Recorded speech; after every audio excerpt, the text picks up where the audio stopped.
visas all the time. So that's the point, is really that it's the visa that is the privilege. Not everybody gets a visa. Many people are denied, so that's the privilege. I mean, so I kind of see what you're saying, but I'm not entirely sure that I agree.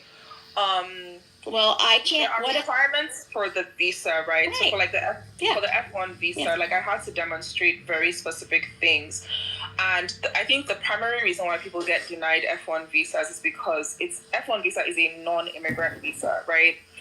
You're meant to just use it to go to school, and when you're done with school, you're meant to leave America and go back home to your country. However, there are a lot of people who try to use F1 visa as an immigrant visa, as a stepping stone to like immigrate to America. So I had to demonstrate, one, non-immigrant intent, that I was going to go back to Nigeria after I was done with school. I had to demonstrate that I had gotten an admission to an American school and I had the grades. I had to demonstrate that I had enough money to pay for like my university in America. And then I also had to pay for the visa, right? And I've never been denied an American visa in my life. I've never been denied a visa in my life from any country before. And I think that's because like I can demonstrate all of the requirements. So I don't. And that's the privilege, and that's the privilege is that you. So I wouldn't disagree that it's a privilege from the perspective of my country. Do you understand? So if it was a conversation of like, okay, are you privileged compared to other Nigerians? I would not be fighting anybody. I would agree. Okay. But the part that I'm not buying is this idea of it being a privilege from America to me. That's the part that I'm not buying, because I'm paying every step of the way. I paid for the visa. I met all the requirements. I paid for the schooling. I paid for everything. I followed all the regulations. What if the requirement? Wait. I'm still talking. I like this ISO. What if the requirement was? I like this ISO. Well, yeah. So it's a brief exchange. I know. It's a brief exchange, and then Jinx has not contributed yet. Marquise wanted to speak, and then we'll give you yours, Sabella. So going back, Sugar, I see what you're saying, that you paid for this, but bottom line is, can you go to, I don't know, guys, name some place that we're not allowed to go study in, Iraq, Pakistan, I don't know where, Iran, okay. I can't get a visa to go to Iran to go to school, so if I could, it would be a privilege. My privilege is denied. I am not allowed to do that. So that's the bottom line. It's the visa, it's the privilege. And do you know Emeka Emenichi? Because he went to school with me, and he was from Nigeria, and he went back afterwards too. Why would I know a random ass Nigerian who went to school with you in Strasbourg? Why are you working so hard for you to agree with her point? Come on, Monica. Don't get in. Yeah, but I mean, because I was joking. I'm sorry. I know it's a joke. I know it's Sugar, a joke. I was joking. I know it's a joke. But what I'm saying is that I think the thing you're not seeing though is that, like, you know, America also misses out on something, right? If they say that this person can't come, because America is not the only option that people have. You're in competition for international students with the UK, with Canada, with like all of these other countries, right? The UK even has like a fair that they set up in Nigeria every single year in the Hilton. It's kind of like an informational fair for like people that want to go to school in the UK, right? So I mean, you are competing for the money of these international students, and if you say no, but it's only a certain number of students. It's only a certain number of students that are allowed. So really, you're competing within yourself to get into the school. No, not really. Not really. They're We restrict the number of students that are allowed. Yeah, they restrict the number. No. So you're forgetting that we first and foremost we write exams, right, to get into these schools. So the competition starts at the exam, and like when I wrote the SAT, I was competing against not only international students but also against American students. And there are thousands of American students who have the highest GPA possible and still can't get into those schools. But I outscored them, Gigi. No, there are thousands of students that still. But did they outscore me on the SATs? They get perfect SATs, and they don't get into those universities. Okay, but okay, do have a cue. It is a brief exchange. We're trying really hard to get to popcorn. There are enough. Let me just say this and I'll finish. There are enough students in America that score well enough to get into universities, and they do not get in because there isn't enough room. That is why. So we are allowing international students in. That's documented. That's not for debate. Why would you argue this, King? I'm not that they don't get That's in. not documented. Oh yes, it is documented. Yes. Wait, hang on, GJ, I'm not saying that they don't get in. Of course, there's people who have like great scores and they don't get in. But what I'm saying is that, like, whenever you hear these American students who don't get in talk about it, I've never once heard them say that they lost their school spot to an international student. What they tend to say is that they lost their school spot to an American student of a different race. Like, those are people that they complain about. But I've never seen American students who like didn't get to school start shouting about how international students are the ones that kept me out of school. It's always some battle between them and like people of other races from inside America.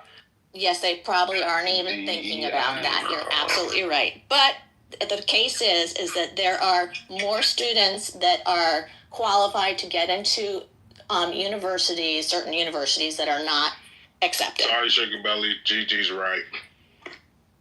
Not sorry. Okay, so, She needs But I'm not disagreeing with her on that point. Jinx has been very patient. Right. And so let me just end. Monica, everybody, let me just end by saying the most important thing that my point I wanted to make was that coming to America with a student visa is a privilege. It is not a right. The end. Yeah, I don't disagree with that. Thank you. Shut up. Sorry, it's your mom you're trying to shut up, oh. It's not me. Stop talking to you. And if you don't look and take your black ass back to Nigeria, you fucking girl. Anyway, so go back to Panama. One mic on. Go back to God, fucking that's Panama, such bitch. a I'm a motherfucking disgusting thing American. to say. It's like to me, I feel like it's just so gross when Black people speak so disparagingly about other Black people. I think it makes me sick to my stomach, especially when we're all supposed to be quote unquote in this together. So I just wanted to say that this originally started because people wanted to tell SB that she didn't even have the ability to have an opinion. Right? She didn't even have the ability to speak. Hold on, drunk BB. You're drunk all the fucking time. I mean, I can't even top you. And I love wine. I know. Okay? So here's my thing.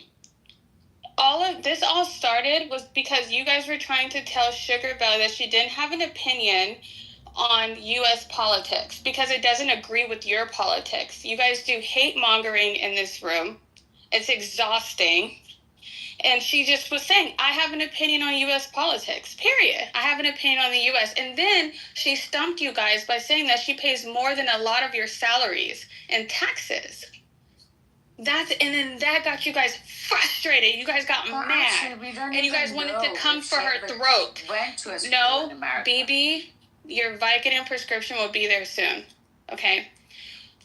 You guys decided to attack her, and then it got on to all of these different ways of how she's not a credible person to have an opinion. How many times do you guys sit in this room and have an opinion on another country? We live on this planet together, all of us. She has the right to have an opinion, especially if her money is coming to this country. What is fucking wrong with you guys? We're not talking about a vote. We're talking about an opinion. She lives in the UK. She has the right. She pays $65,000. Some of you guys won't even see $65,000 in 365 days. So let her have her fucking opinion. And that's it. I don't understand why it's causing all this. And also, the last bit I'm going to add, are we a brain drain? Wait, for you guys saying, that she is not able. I am. Who is this? Yo, please relax AFC yourself. respectfully? Please. I'm sorry. Alright, listen. Stop the fucking cooning. ASP, shut your cooning ass up. Go ahead, Jane. Respectfully, now land here. You guys are saying like, oh, it's such a privilege for a brilliant black woman to be able to come here to America and make her money and be more successful than a lot of you really truly are. So I want to know, are we a brain drain in this country or are we not? Because if we are, then I don't think that it was that hard for her to go to college here. Figure out what side you're on and then be committed. That's all. Okay, so the queue is currently Marquise, Samoa, Chaos, that lady, Nathan. Unless Nathan wants to use his privilege to speak now, which he can. Otherwise... Thank you, Tally. All right, so I'm going to go through this without, insulting or cursing or anything like that, but pretty much, Sugar, you said that you paid to come here to study to America. You said you paid for the visa, and your opinion is that you don't feel like you're being benefited. And if you're being paid, I don't know if you're being paid in Nigerian currency or an American currency, but if you're working for an American company, I can only assume that you're being paid in American currency. So if that's the case, how do you feel like you are not benefiting? Because I'm exchanging work and work products for the money, right? I'm not getting it for free, like Jigad. So if I'm working for an American company, I'm actually doing work for them, and in exchange for that work, they're giving me money. Okay. So how is that not a benefit? How is that a benefit? Yeah, she's No, you're gonna let Marquise have the exchange. Marquise waited patiently. Marquise, please tag me in, my nigga. I will deal with this. Please. Mutual exchange doesn't eradicate benefit. Yeah, he just said it. He just said it in one word. Mutual exchange doesn't eradicate benefit. We've been deliberating over this for 2 hours. This is retarded. I didn't realize this was the conversation. Anyway, Marquise, were you complete? Did you land? No, well, yeah, it's a serious question because it's kind of the question that I felt was going to nail down this whole fucking back and forth between everybody about this whole conflict. But Marquise, you're forgetting that, they were trying to argue that I don't get to have an opinion, right? And that somehow I'm gaining benefits from the U.S. government. So I guess I should be humble and grateful. But if it's just working, everybody's working. You're earning the money that you're working for. So where is the special benefit coming from? Being able to work. Oh, Sugar Belly, don't. I mean, it's being able to receive. It's being able to receive finances to better life, to pay for your shit, to do things that you need to do. It's not just they're robbing you entirely. Otherwise, everybody would be out in the streets causing chaos, saying, "What the fuck? Where's my money?" Do you think that from your job you're getting some sort of special benefit just because you're working? I mean, I could be. I haven't found the company I want to work with yet. I just barely got my level 3 security guard cert, so I can be employed anywhere. I can even be a freelance and get any type of work I want to get. So I can get any benefits I was born in America. Okay, I had to rescind my proposal. Cattle purchases. Samoa. But if that's your answer, and again, Brad, hang on, wait, give me a second. Like Brad and like everybody else, I'm not going to disparage or disregard the progress you've made to try to become more integrated with America if that's what you want to do. I respect that and I applaud you for that. But firstly, Tom, calm the fuck down. But these are just the steps that it takes to being an American, and I'm not gonna disparage or disregard it. I'm glad that you're doing it, but to say that you're not benefiting is one of the opinions you're saying that you can't have. I'm sorry, I'm going to be honest with you. I'm actually, I'm really confused. So I'll just point out a couple of things. So I think that Gigi was on a good line here. I think that if you're looking at the requirements that you said that you fulfilled as far as it being a criteria, the requirements in itself is a privilege for you to be able to meet that. If they had a requirement of only males within the age groups of this or that, you would not be eligible for that at all. You would actually be outside looking in. That's one point. The other point, I'll just defer the rest of my time to Kate. There you go. Damn, Simone, I appreciate it, but I'm eating though. Fuck. My bad, man. I am so glad. Okay, so next, if No one wants to engage. I did. I was trying to get in there. Oh, you did? I said I wanted to say. Yeah, nigga. Yeah, I'm giving Okay, so so you're deferring the deferment to concrete. Excuse me. Yeah. Okay. Can we reset the room? Can we reset the room? So, because I don't even know, like, Sugar, I don't know what you studied at school, or I didn't understand the work. Hold on, man.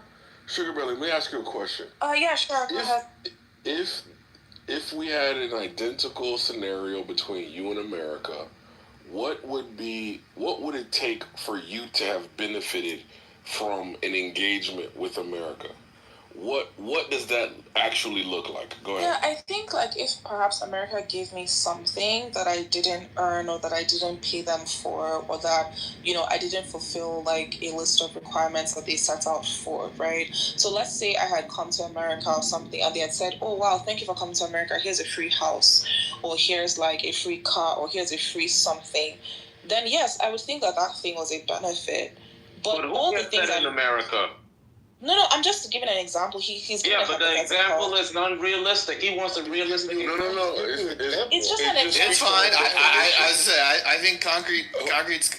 Keep going, concrete. It's a good inquiry. Cool. Yeah, like I think where I'm having trouble in this conversation, right, is that, it started from you don't get to talk about America, or like you shouldn't be allowed to talk about America, and I said that, but I pay American taxes, right? And then that now led to, okay, how are you able to pay American taxes? And that's where it came out that I went to school in America.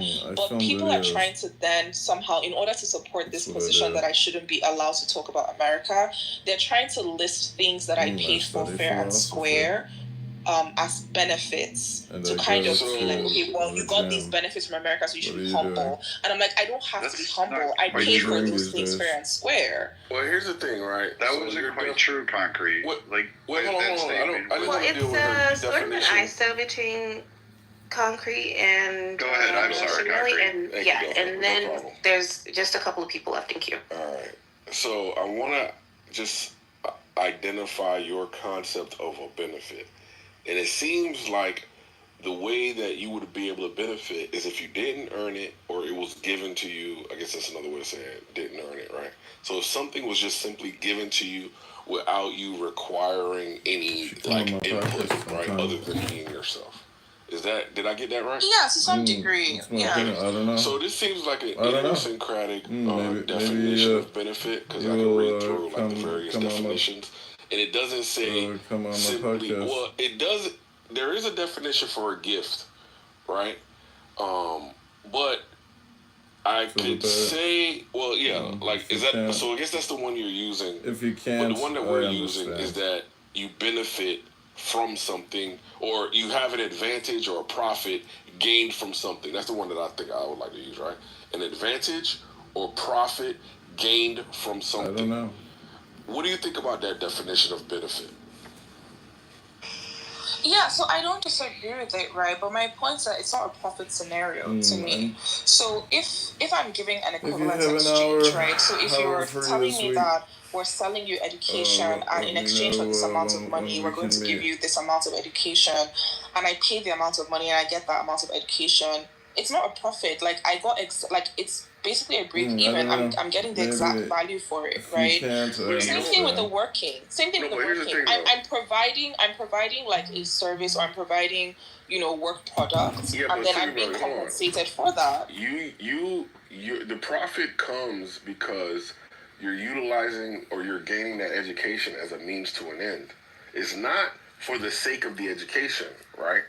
Because if it were the sake of the education, you pay $200, you get $200,000 worth of education. But actually, what you did was you established or increased your employment value. That was the means. That was the end that you desired, right?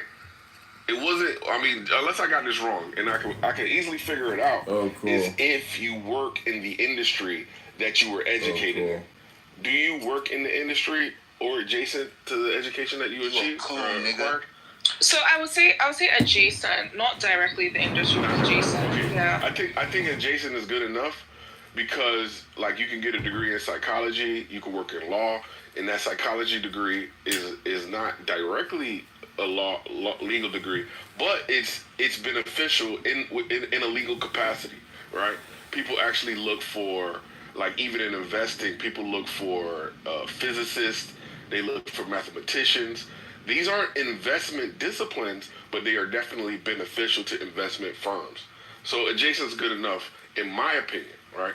Now, do you agree that adjacent would be good enough for it to be beneficial to you, that education? What I don't agree is that it's a profit scenario. Like, you get, like, so based on... Are you doing this for free? Do you work for free?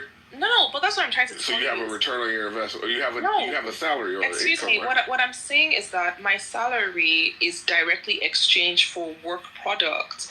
Do you get? So, it's not as though, like, I went to school for something, and then just because I went to school for something, now I receive a salary. Wait, are you saying you work on commission or something? No, I'm saying that I'm doing work. Like, do you understand? Like, I'm not. Yeah, but is that work doing? Holly, can I go in the queue? Yeah, but I'm gonna just land with this real quick. Because we understand the causal chain of events that are included in the fact that you're employed, we know that the education plays a part in your income, and we know that that income is greater than what you paid for your education. Therefore, you have received a benefit above and beyond what you've put in. I'm sorry, that doesn't make any sense. I get paid for the actual work that I do. If I don't do that work, I won't get paid just because I have the education. Job without the education. Do you agree or disagree? Yeah, but that's not the point. The point is that I would not get paid. Look, so it's a direct consequence. I would not get paid for nothing. She's dug her heels in. She's dug her heels in. Well, no, I know that. We know that. But I just want to, I think I've just established. One second, I was just laying with this real quick. Yes, okay. Thank you, my Negro's friend. So the whole point is, there's a direct result of your education that you got this job, and that job they would have never entertained you. They would have, even if you were capable or beyond capable of doing, to consider you for the job. 1 second, come on, sugar belly. They wouldn't have entertained you had you not gotten a degree. Is also probabilistic that they wouldn't have entertained you had you not gotten your degree from a particular school. Like, listen. So we understand that there are certain. All right, come on, sugar belly. You're stepping on my words because it's like, I understand. So we understand that certain industries have certain schools that they utilize as feeders, right? We know that those are the top schools for finance. Harvard, Yale, Princeton. When a company is hiring in the finance department or any associated place, they're going to go to those schools first. And they're going to try to fill all their positions at those schools. And then they're going to go to secondary, tertiary schools. So we know that there's a strong possibility that not only is it your education, but the school you went to. And that wouldn't have happened if you went to school in Nigeria. Why? Because they don't have the equal reputation. They don't have the equal name recognition. It was the same thing as reputation. So, yeah, come on, sugar, but this is a bad argument. I'm sorry, but this is so weird. The only thing that your education really gets you is being considered for the job, right? But in order for you to get employed for the job, you have to demonstrate that you can do the job. And then also, furthermore, for you to get paid, right, for the job, you have to actually do the job and produce the work product. Like, nobody is going to say that if you're not working, but this person went to so and so school, so let's just pay them their salary because, they went to this school. You have to produce. Okay, I think Chaos is probably going to back you up. Are you ready, Chaos? No, I was not going to back her up on that point, but my whole perspective was this. Like, I think this is, again, I'm challenging this to the room. Most people who are international students, they score higher in SATs and GREs than an American student from getting into the same university. The whole idea that American students who have a perfect score are not let in because of international students is just like a cope story that you guys tell yourself, because of the fact that American students actually get in with a lot less credentials than international students coming in. And again, that's the high bar that international students have to clear. Saying that the perfect score can't get in, you guys are competing with your own. It has nothing to do with international students coming in. On a raw data aspect, on average, international students beat out American students in standardized tests. That's just the way it is. You can look at it and then say how bad it is that Americans are doing on testing basis, but that's just blatantly how the data is, and you guys can't just say that international students are like stealing away American spots. That's not how it goes. I don't think they're stealing away the spots. I think that there are more people that could get in. That not necessarily that they're stealing them, but there are enough American citizens that could go to those schools that have received the grades and SAT scores or whatever. And I also think that, let's see, for the, forget it. That's the point. America's huge. There's so many people. I know. Of course there are enough people. But the thing is this. Gigi. Let's take one American student who didn't get in, and then someone got in. Wait. Let me just. This is my point. Wait. The point is that Sugar was saying that they're letting in international students because they'll get more money. So that's true. That is also true. So yes, they will get. That is true. Exactly. So that they will get more money. What's the argument? What's the argument here? So the argument is that is taking away places from other students. How so? That could have gone. Are you telling me that there's a cap on number of? There's a class size cap, I think. There's a cap. There's a cap on visas. No, not an F1 visa. Wait. Sugar Billy, wait. Sugar Billy, wait. One-on-one with Gigi, and then there's Gigi, do you know, is there a cap on F1 visas? Yes. No? There's not. Yeah, Gigi, there's not a cap visa on F1 visas. So here's the thing. Let me tell you this. Then that's my mistake. I will go look that up. Okay.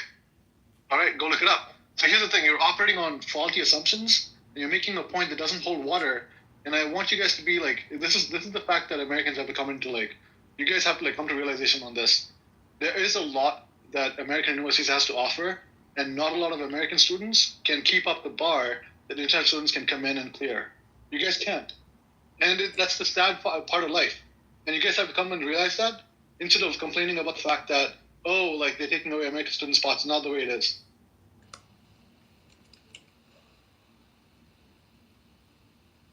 Sorry, Gigi. So, like, there's a cap on H1B, but not on F1, right? And these two visas do two completely different things. F1 is a non-immigrant visa. You're not meant to immigrate off F1. You just go to school and you come right back. And that's the reason why it's not capped. It's like saying there's a cap on B1, B2 visas. There's no cap on B1, B2 because it's a tourist visa. You come to America, you see the Statue of Liberty, you go shopping on, Rodeo Drive, and then you go back home to your country. Like, so there's really no cap. Yeah, but this whole thing is one of the strangest conversations I've ever had. I find it really strange because it's like, I didn't know that Americans thought that by having a job, like they're enjoying some sort of benefit. Like I did not know like this was a popular opinion or a popular position. It's very weird to me, but hey. And I think that that's the main thing, Sugar, is that you see it totally different than some of us do. So I understand that Chaos had a brief exchange with you, Gigi, but there were other people in the queue. I'm sorry, I'll be quiet. No, it's fine. Monica, who I don't see on stage. And yes, I did look it up. You are right that for F1, and that's kind of shocking. There is no limit. No, we're actually on TV. Okay, thank you. I acknowledge. What the fuck is that? A raccoon. It's scary white. Okay. Go on, Huey. I acknowledge that. Actually, these black wannabes. It's big. Okay, so I acknowledge that, I may have come late to the party for this particular discussion. I'm only interested in the semantic distinctions between benefits and privileges.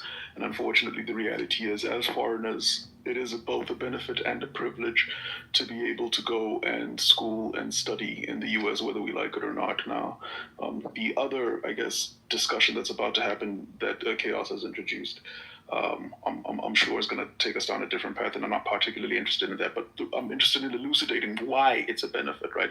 Just because there's a mutual value exchange in any given interaction or dynamic doesn't necessarily stop it from being a benefit to one of the parties, more of the parties, or both of the parties, right? Benefits can go both ways. Privileges, though, are typically sort of dispensed by a granting body of some kind, which infers that the body itself has the power to grant said privileges. In this case, it's the United States. Being able to get a visa and enter the United States and participate in the U.S. culture of economics, socially, to be able to buy goods and services from the U.S. as opposed to from abroad, and all of these things. These things are privileges that one is granted once they're given the visa, and they're granted by the governing body. It's just a simple matter of fact. There didn't need to be so much debate about whether or not it's a privilege or benefit. As it pertains to the argument, though, I don't think, I think better arguments could have been made as to why people get to speak on certain things. I do disagree with the idea that because you are a beneficiary of the U.S., therefore you don't have the right to speak, or because you're not part of the U.S. culture, you don't have a right to speak. And I think those are bad arguments in general, but I think the counter arguments have been unfortunately just as bad, right? Just because you pay taxes in a country, doesn't mean that you're not benefiting from that country. It's a multivariate approach as well. It's not just the education that you're getting in exchange for your cash that's the benefit. It's the benefit of getting that education in the broader context of the U.S. system, right? A system that allows for probably a safer living circumstance than whatever countries we tend to come from, particularly if you're from the African continent. A system that allows for better quality of life overall. Now, if it's a worse quality of life, that's poor decision making on our part. But it's really not a complex argument, and that's all I wanted to say.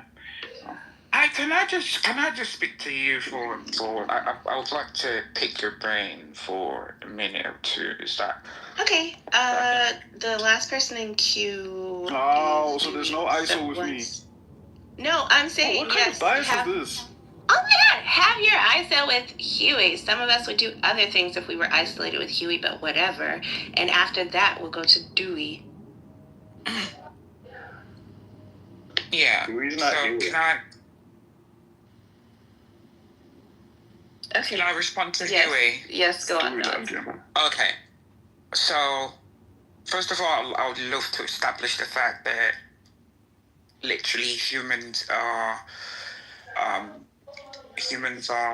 social beings or social animals, right? So one thing is, what you can't stop or what you can't plant your ignorance in is the fact that there will always be movement of people and interactions between societies, right?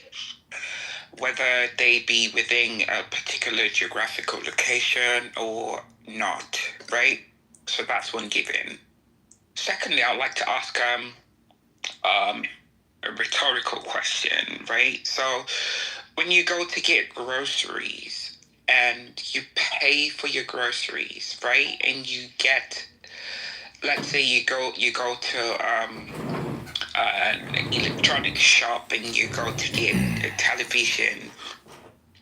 And when you pay for the TV, do you see that trade as a benefit, or do you see that as a benefit and privilege, or just an exchange of values? So one thing you should also know is when somebody walks into a place and pays for a service and lives there, that human being, being a social being, does not just receive but also gives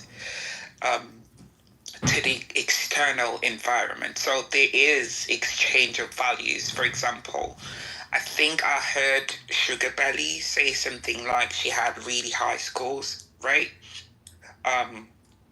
And one thing about attracting that, very bright minds to your society is there's a trickle down effect of knowledge, right? And when this is repeated, right? not just twice, but more than twice, again and again, what you discover is that we're losing track of the question. I'm sorry. I am actually explaining, like, you need to think to understand what I'm saying, right? So, and when that gets really big... I don't think it's our thought processes or the problem. Okay, thank you, Monica. This is between Leon and Huey.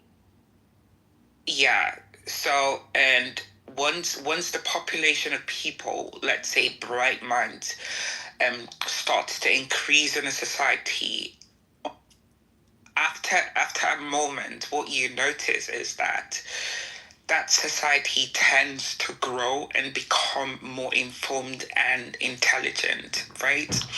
So the exchange of money in this term, like fees and money paid for tuition and all of that, and after fulfilling all the requirements for a degree, right? Because you are in a social society, right? It is your choice to either exchange ideas if you think that will benefit you and the society where you have maybe lived and schooled, or not. But I need people to look at the flip side. So what I've been in the gulag and I've been listening to what I would like to describe as a linear conversation, and it was shocking to me that when somebody literally says that I have been to school, I have studied, and I have come out tops in my class, right? The fact that I have chosen to shift or to change my location does not guarantee the recipient of my presence, right, the advantage of a privilege. So that if I'm paying for the school fees, if I'm paying my fees, and if I'm scoring really high in my exams, you're not giving me any benefit, literally. It's an exchange. But you are being accepted. No, I'm being accepted because I have fulfilled the requirements. Not right? because they selected you. No, it wasn't selection, right? There's a million applicants. It's in a back and forth with Huey. No, that's not a back and forth with Huey. That was an ISO back and forth. That was a monologue. Go ahead and wrap up. Hey, don't agree with me, Monica. To you, Leon. Yeah, that was a monologue. I didn't even hear Huey talk. Huey, Leon, go ahead and wrap it up so Huey can respond. I want to, but I don't have to say something. I don't want to. Yeah, you can go ahead and respond. That's fine. Your voice will help him out. Huey doesn't even know the question you asked. And you asked it 5 minutes ago, and you went on to discourage new speakers. Go ahead, Huey. Come on, Huey. Okay, my general response is going to be, I think what I'm recognizing here is that one side doesn't seem to feel like benefits and privileges can be earned. And I think people are making the general argument, the loose argument, that if I did something to earn this, therefore it's not a privilege or a benefit, it's some kind of entitlement or right. And I don't necessarily think that we're going to be able to reconcile or agree on that. I think that's what I'm hearing at the crux of this argument. I'm of the belief that just because you earn something, it doesn't take away its status as a privilege or benefit per se. And just because there's requirements of a university in terms of testing, scoring, and all of that, that you're capable of meeting, it doesn't make it any less of a privilege to be able to attend that university and participate in the campus culture of that university, to have access to the lecturers. These are still benefits, whether you like it or not. Now, whether or not you feel like you are also providing benefits that go the other way is a separate discussion, but that doesn't stop the reality that you are getting benefits of the degree, you are getting benefits of the education, you are... So... Wait, what happened? Sorry, I was making coffee and then I was just... Raffle, kick out Alan Watts. He's the mentally ill schizophrenic who streams everything on YouTube. He lives in his mother's basement. Oh, no. This guy is okay. He's chill. This guy is Adrian Dittman. Yeah, that's what I'm talking about. I used to think this guy was bad, but he's not bad. Thank you so much. Thanks, Rajaratnam, for that awesome introduction. Hey, man, I used to think the same thing about you until I heard you speak for a little bit longer, so... Oh, he's a weird guy. I love. Yeah, Roger Nottingham just doesn't like it because, he's always talking, and claims that I have He's schizophrenia. very socially aware. He understands culture to a degree that most people don't. Why did you in that room last night? I was in there listening to your Alan Watts thing, and then you just ended the room, Dick. Because sometimes, I do things like, I didn't even know you were listening, Dick. How are things going with your imaginary Jewish girlfriend, Al, and how is your AI schizophrenia going? AI, well, I wouldn't call it schizophrenia, I'd call it more autism. I'm not, paranoid. I'm very pro-AI, and I'm no longer talking to the girls. Thanks for asking, though.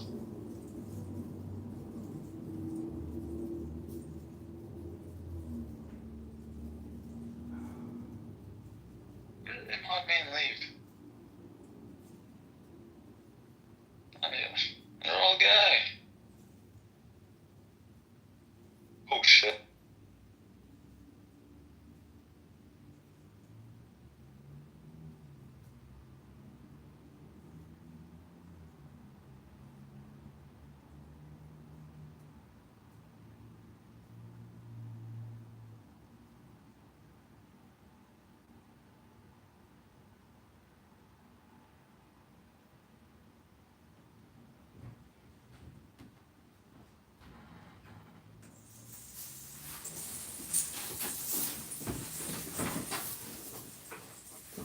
That American students don't fulfill the same exact requirements?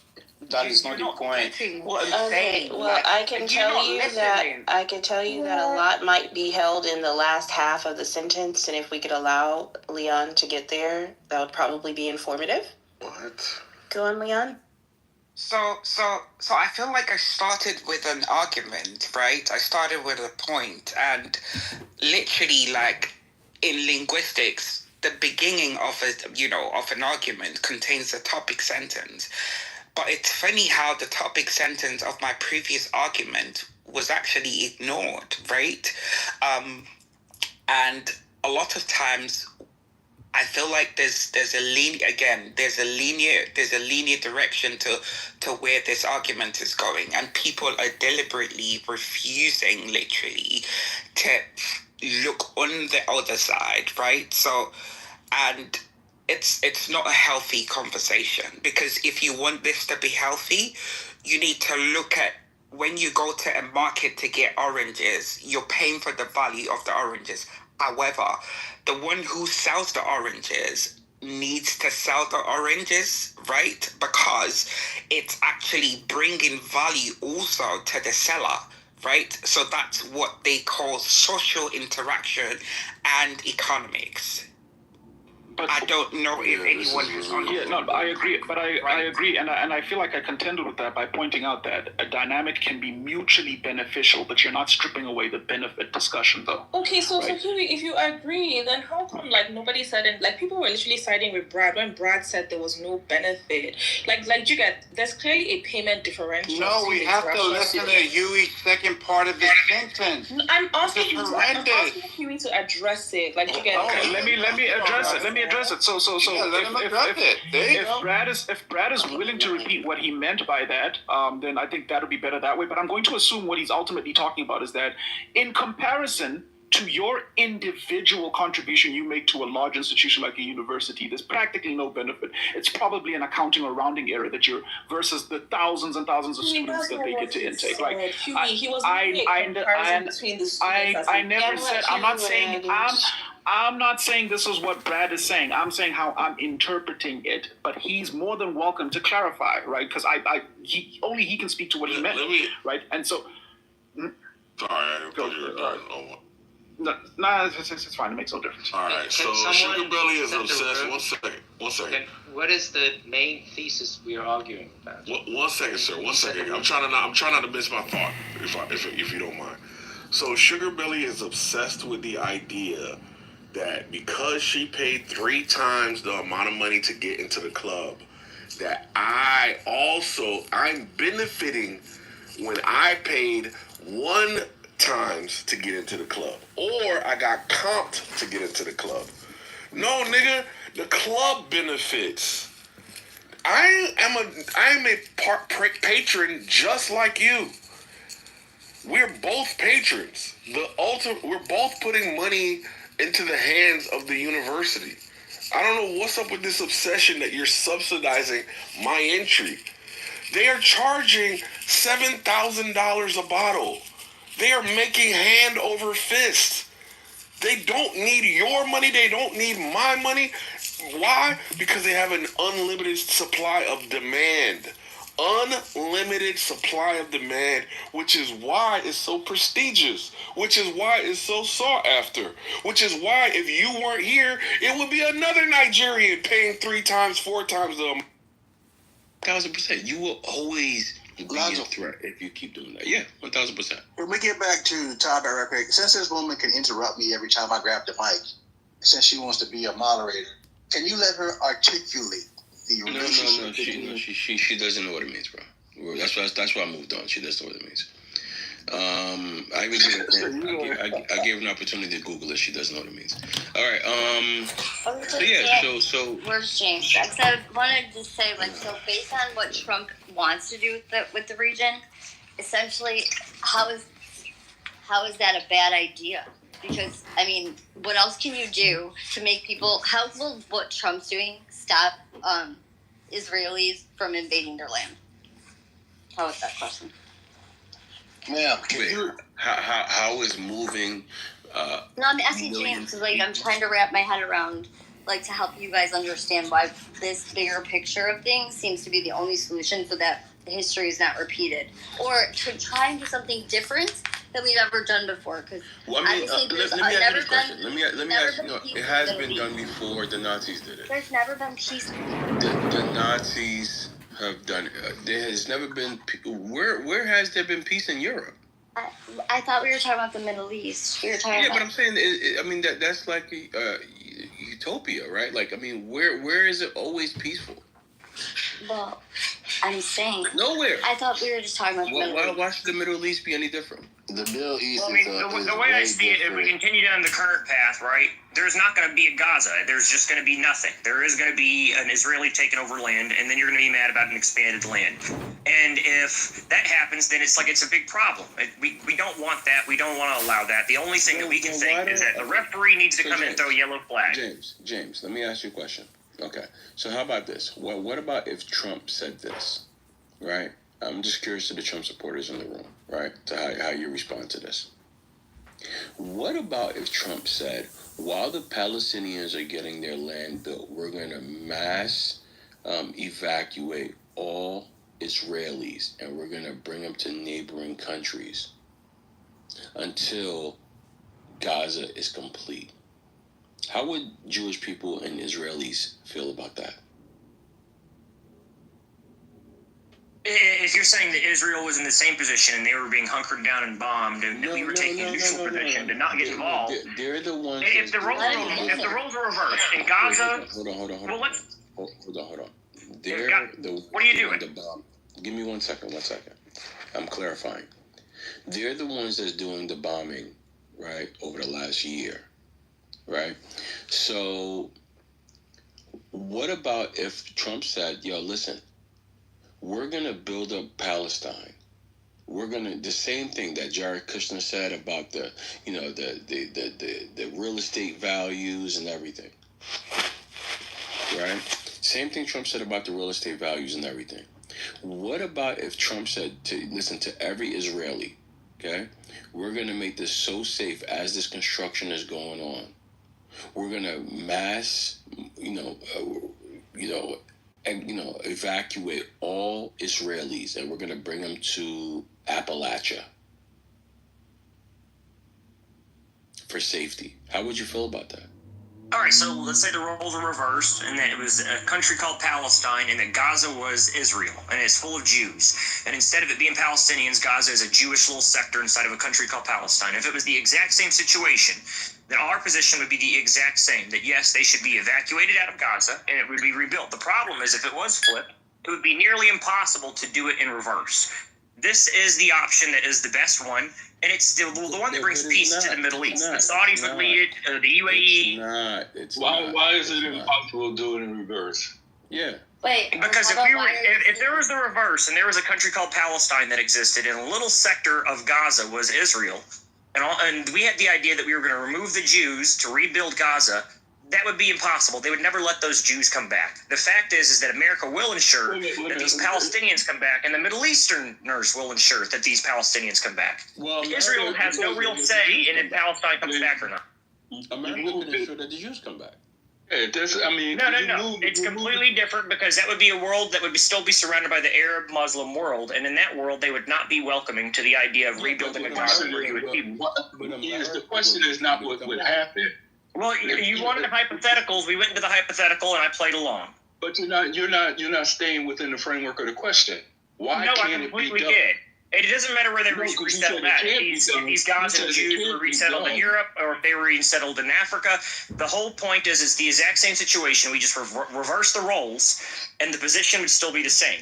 The only difference is that their resettlement back to Gaza would be 100 times harder. Why? Because it's the Muslim world. Huh? But America's backing it. You ain't making no sense, man. It's completely different. It's not just America backing Palestine. There's the Hold on. the Muslim world backing Palestine. Hold on. See, and James, James is always welcome here. James has different perspectives, right? And he brings different things to the conversation. So shout out to that. But James, I think your Jewish side is speaking, brother.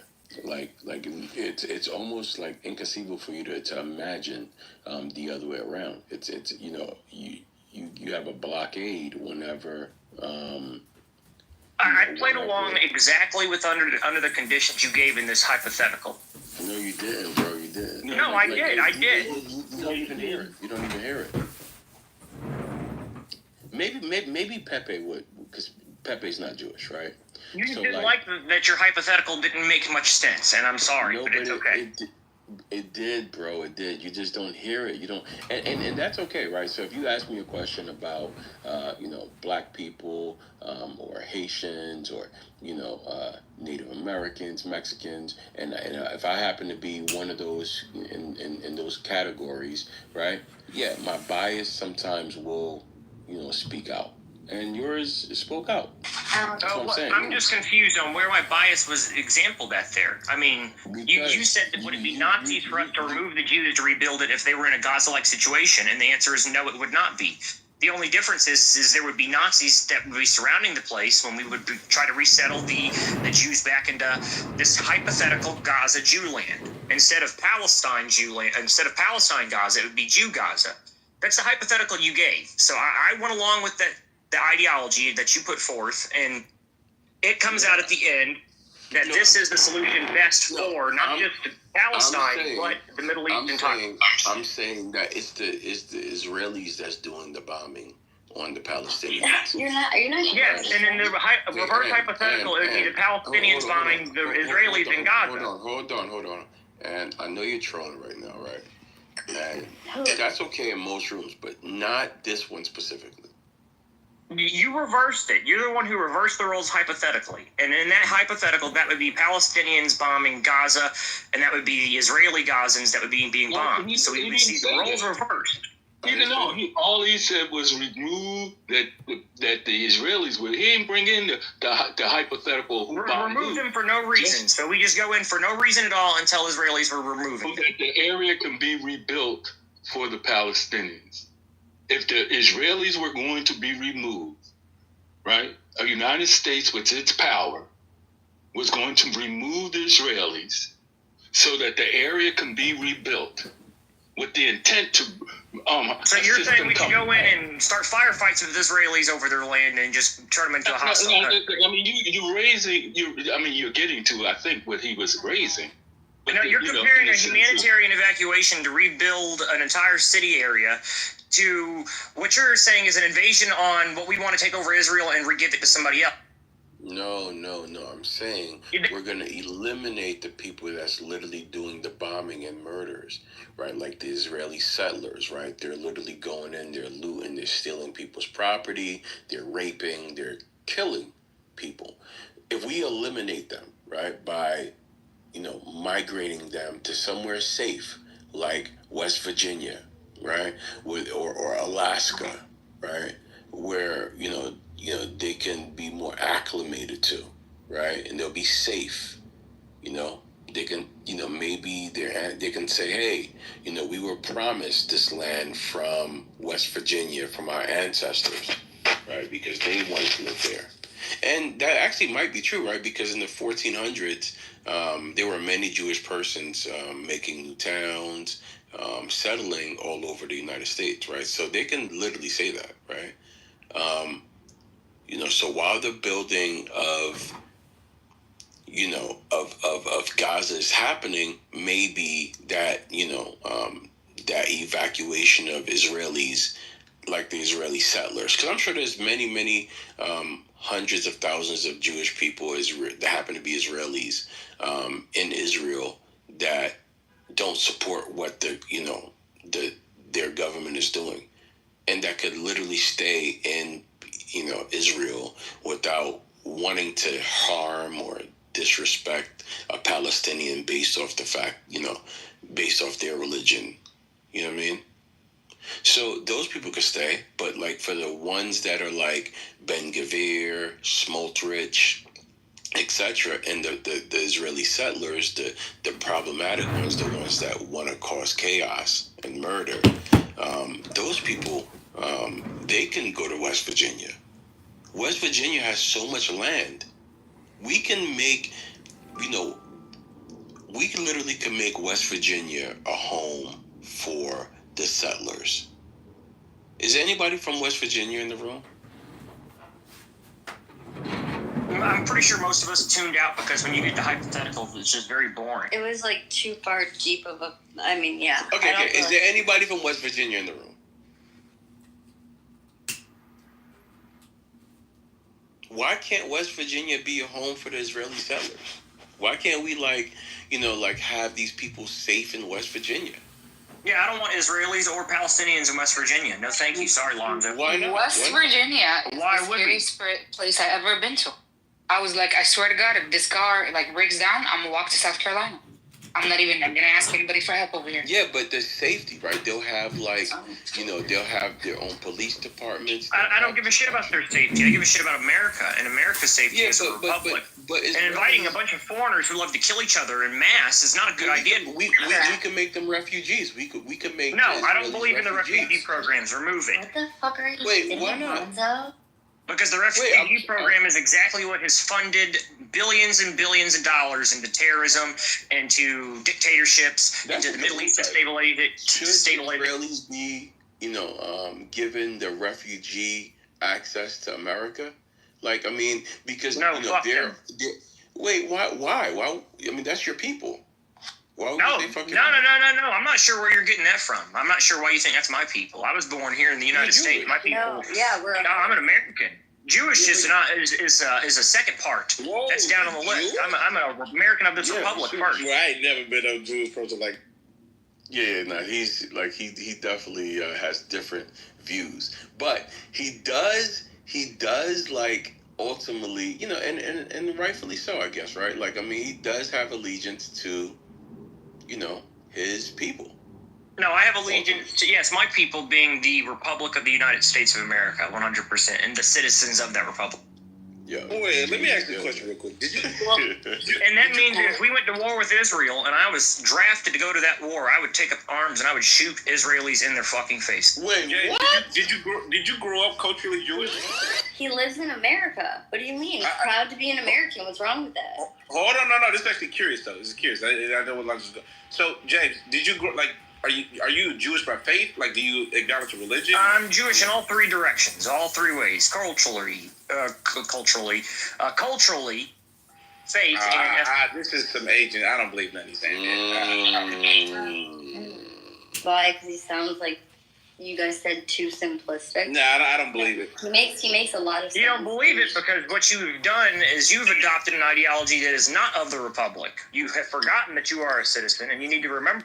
No, I literally do business with Jews. I have Jewish friends. I am extremely knowledgeable. You do business with left-wing loyalists in different countries. Let me finish. I am extreme. I understand the culture very strongly. You know what I'm saying? And I know people like you will be completely ostracized with that view. So when I hear you say that you are culturally Jewish, you're religiously Jewish, and on top of that, you're ethnically Jewish, I know you would be ostracized from your community for saying the things that you're saying now. So something's not adding up. Yeah, I don't have to be welcome, and I'm not welcome, and that's completely fine. If my Star-Spangled Banner makes me not welcome in their community, then as far as I'm concerned, they're not Jewish at all, and their entire structure's a lie, so fuck. Right. So, James, so if And you will find, if you find me on stage with Jews, that they will say, you're not real, you love America too much, and I don't really give a shit what their opinion is. Okay, so, wait, so your Jewish friends on this app don't love America as much as you? Yeah, 100%. Really? Tell us more about that. Well, I would say that there's not just Jews, but there's also a Catholic ideology on the app that I would say is a foreign loyalty to different countries, and that is a big problem for the republic and the structure that we exist in, which, as much as some people don't like it, is a secular republic that has one goal, to be a republic. So if you have loyalty to the Vatican or to Israel or to some foreign country, Somaliland, Nigeria, then you are, by definition, not compatible as a citizen.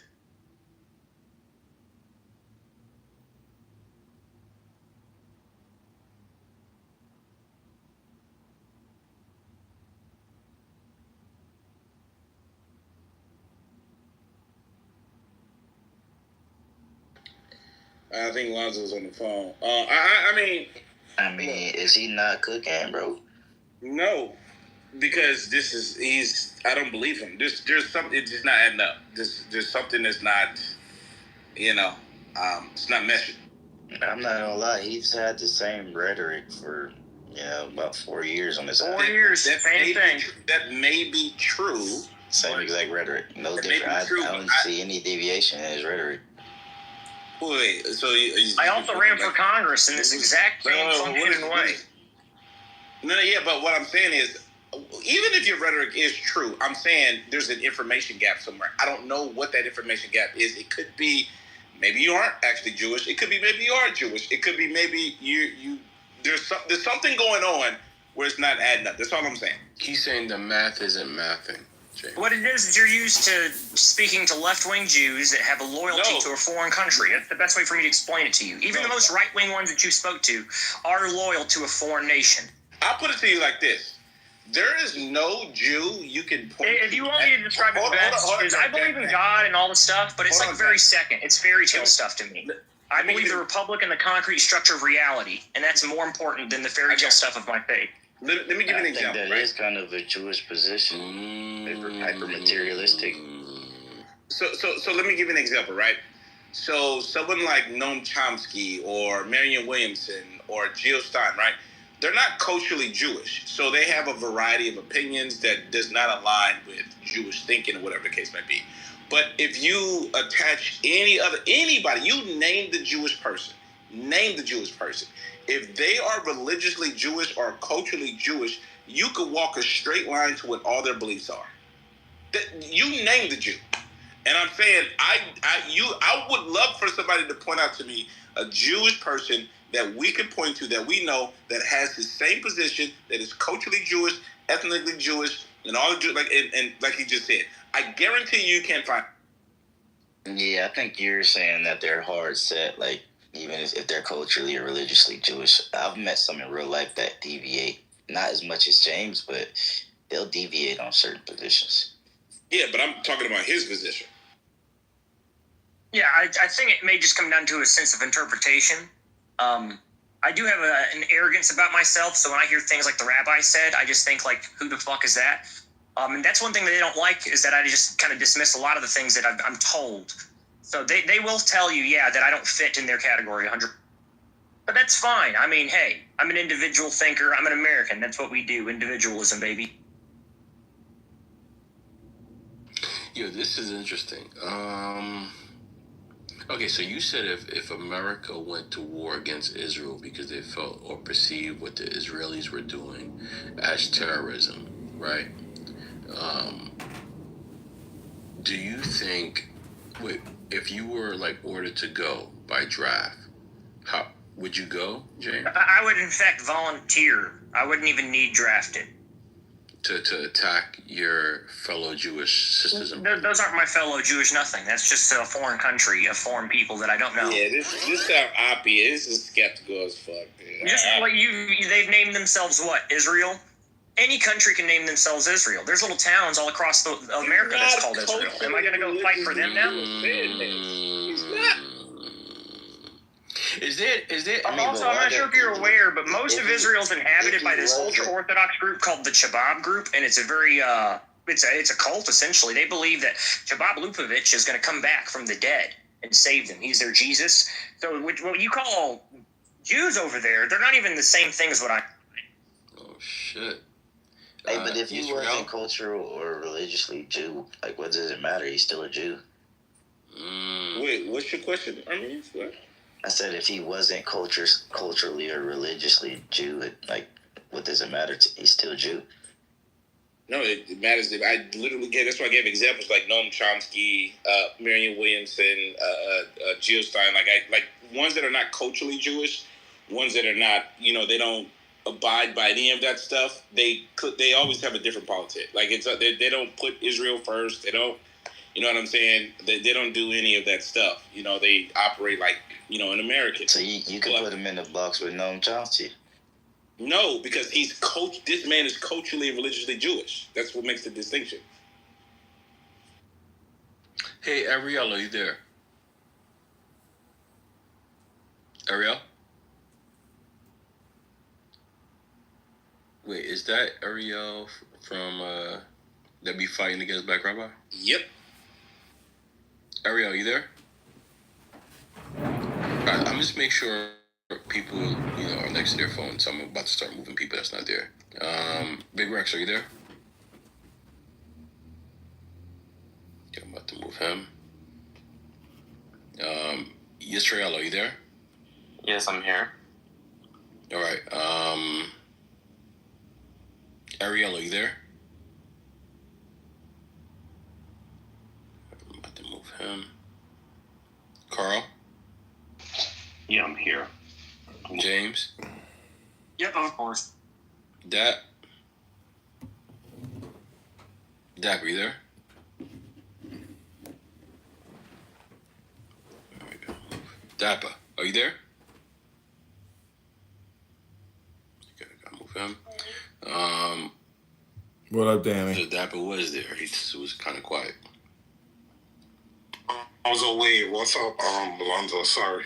Okay, no, I was just make sure everybody was there. Stage of 27. No, that's late. No, that's okay for my son. Ibrahim and Hanan. Just living in Israel, and you happen to be Black American as well. So I'm just curious, who would you fight for or with if those two countries went to war against each other? None. They would have to force them to fight. Mm-hmm. Wait, say it again, brother. None. No, wait, none. Hold on, Dapper. Hold on. This for Ariel. Ariel? Israel. Wait, so you would fight for Israel against your Black American sisters and brothers? I will fight against all Americans. He's in their country, so it would be a little, I wouldn't expect him to say anything different on their side. Yeah, but he's not a citizen of that country. No, but he's right there. Safety wise. You're not a citizen of Israel. What's going on? Wait, you became